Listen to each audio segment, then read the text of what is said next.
Hey guys, this is Jules. Welcome to my tutorial, Object-Oriented Programming in Classes.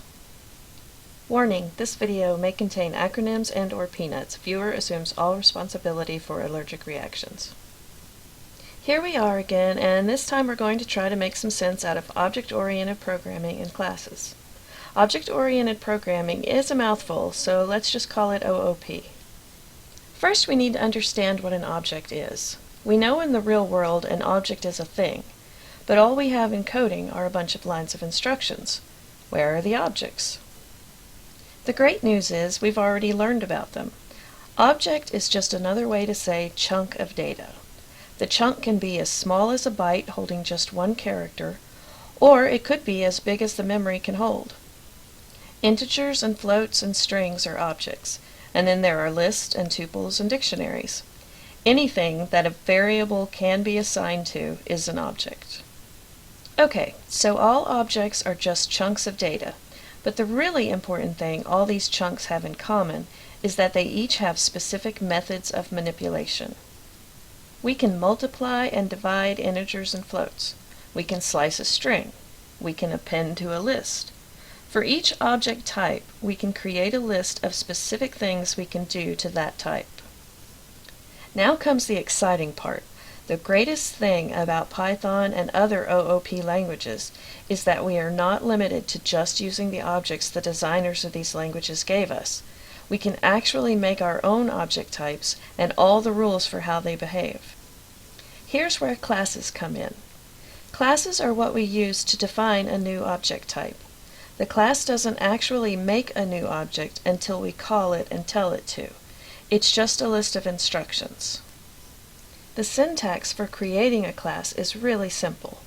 To make a class, all you need to do is type class, then a name, followed by a colon. I know what you're thinking. Jules, in class lectures they showed a bunch of other stuff with underscores and lots of self.this and self.that, and it definitely was not this simple to create a class. Well, I promise you, this example is a class. Don't believe me? Here, I'll show you. I'll create a new object by calling the class I just made, and then I'll print the type of my new object. My class is definitely unimpressive, but it is a class nonetheless. And now my variable new object is pointing to the first instance of it. Now, if I want to put my object in a list with some other objects, I can iterate through the list and see that it is indeed a brand new object type. And notice how it lists everything else? Class int, class float, and so on. So all this time we've already been dealing with classes and didn't even know it. Sneaky Python, very sneaky. So Jules, you might be saying, what if I want my object to actually be useful? Well then, I'd tell you this is where things get a little more complex. But don't worry, if you've understood everything so far, you can handle what comes next. If an object is a thing, it must have some characteristics that distinguish it from other things.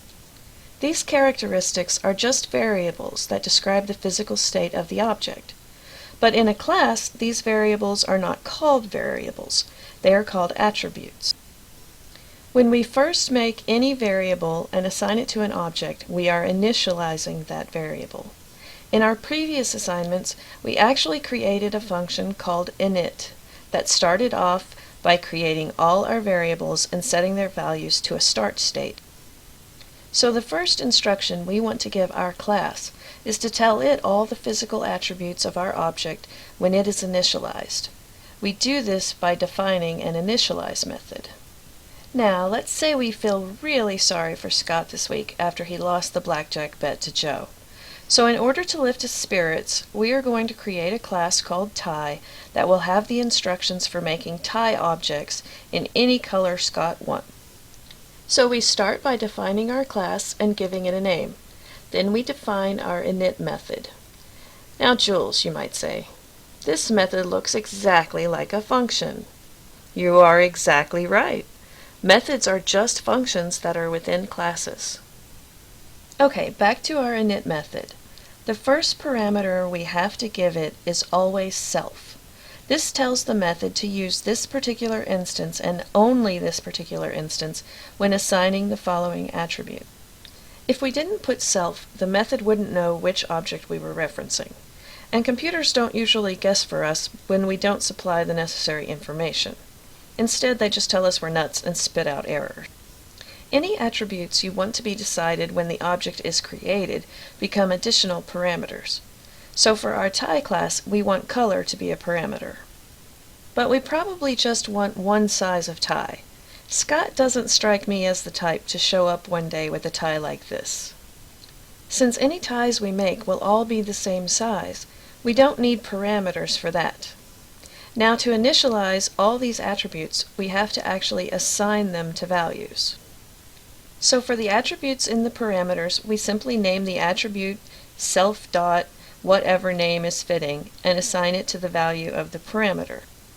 Then for additional attributes we want that aren't parameters, we just name it self dot whatever again and assign its value. We have to use self dot to preface our attributes for the same reason we have to use self in the parameters. This is how the program knows which attributes are associated with which object. And that's all there is to the init method. See, that wasn't too hard.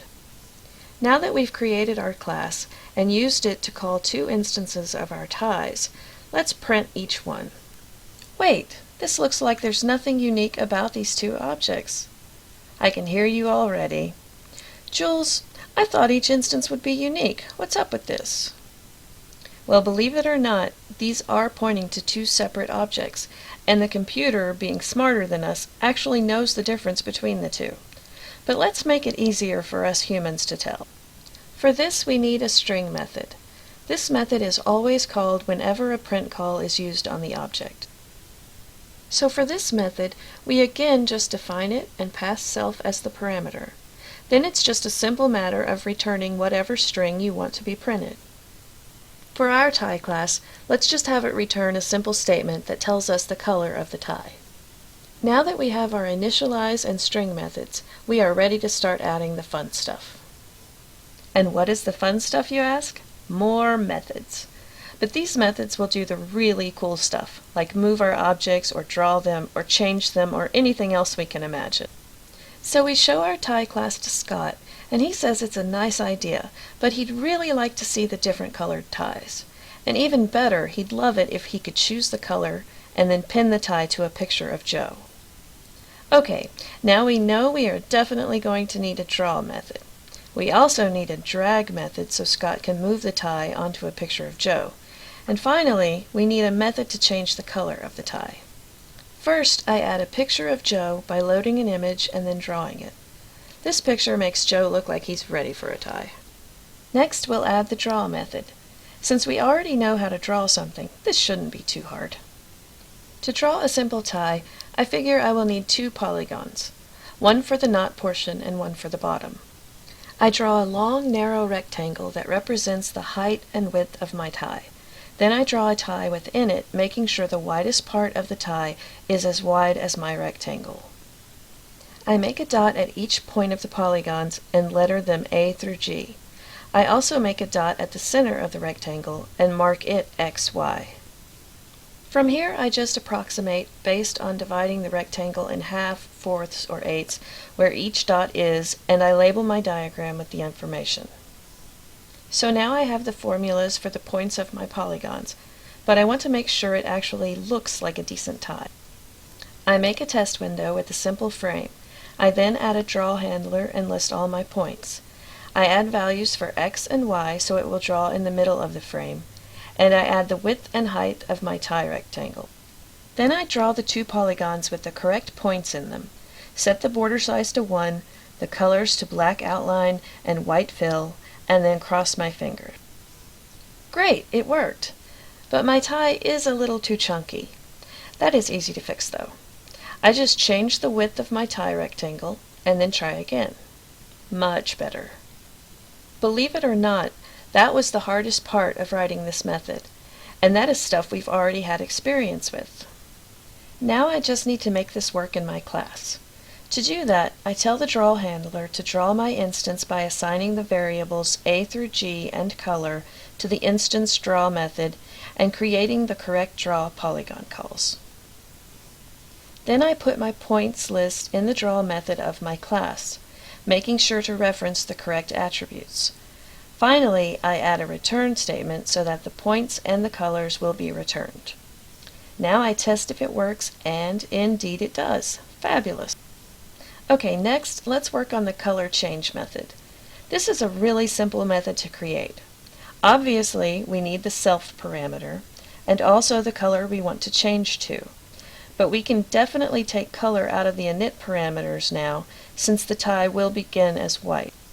Then the only thing we need to do is change the attribute self.color to the new color. So now I just add a color change button along with a colors constant and a color key global variable. I set up the new color handler so that it cycles through the colors in my list when pressed. Finally, let's work on the drag method. To make it so the tie can be drug around the canvas, I first add a mouse drag handler. Then I make the event handler for it by calling the drag method for the instance with pause as the parameter. Next, in my class for the drag method, I simply have it take self and pause and update the attribute location.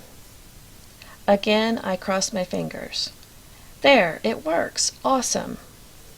I also decide I better put a label on that says to drag the tie onto Joe, just in case it isn't intuitive. Great, it's working perfectly. So we go back to Scott and show him the new improved code, and he says it's terrific, but he'd really like if he could put lots of ties on Joe. He'd like to just bury Joe with ties. He gets an evil grin on his face, so we quickly leave his office. So we head back to figure out how to make lots of ties. But how many ties should we make? How many ties would it take to bury Joe? Since many of us probably haven't buried anyone in ties before, we decide it's probably best to let Scott decide how many ties he'll need. And to implement that, we plan to make it so that Scott can click a button to make a new tie. The button is easy enough to create, and even linking its handler to creating a new instance of tie is simple. But how do we make the program know that it needs to draw all the ties Scott makes? The answer is a list and a for loop. If we group all instances of tie class into one list and then iterate through the list, the program can draw all the ties. To keep this simple, I'm only going to allow Scott to change the color of or drag the last tie he made. So first we need to make the global list ties, and then we need to set our new tie handler to append any new ties it makes to this list. Next we need to change the draw handler so that the ties are iterated through. Finally, I need to check anywhere I specifically called tie 1 and replace it with the last item in the ties list. That includes the drag handler and the new color handler. Now one final check to see how everything works, and I add a new label so it's clear that the number of ties isn't limited. And there you have it. We made a class, we added methods, we first made sure everything worked with one instance, then we adapted the necessary elements to make it function for an indefinite number of objects. And now Scott can finally exact his revenge, even if only in his mind. Hopefully this clears up any confusion you might have had about OOPs and classes. Thank you for watching, and if you enjoyed this tutorial, remember to upvote it in the forum thread. As always, comments are greatly appreciated in the forum or in the comment section below.